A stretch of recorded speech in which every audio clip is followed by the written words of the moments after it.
ছোট, এবার ভাইফোঁটাতে আমরা বাপের বাড়ি যাই। যাওয়া তো যায়, কিন্তু এই শাশুড়ি মাকে যাইতে দিবে? চল না একবার বলেই দেখি। চলো।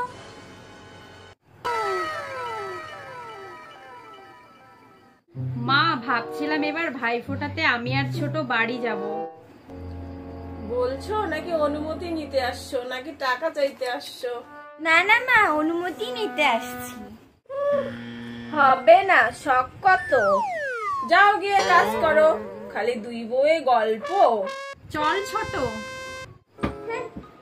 আরে আমরা না থাকলে রান্নাটা করবে কে? সেজন্যই তো যেতে দেবে না। আচ্ছা এই ব্যাপার, দেখো তাইলে আমি এবার কি করি।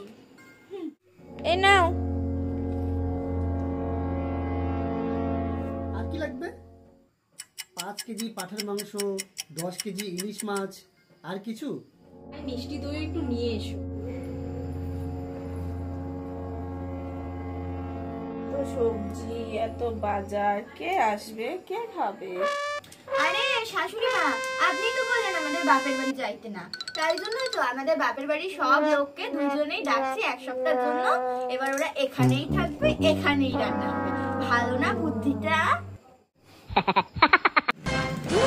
না বৌমারা, আমি তো এমনি বলছি, তোমরা যাও গিয়ে যতদিন ইচ্ছে ততদিন থেকে আসো গিয়ে। আসলাম বাবা। দেখলা তো দিদি, বুড়ি একদম টাইট হয়ে গেছে। ঠিকই আছে, লাগে এরকম।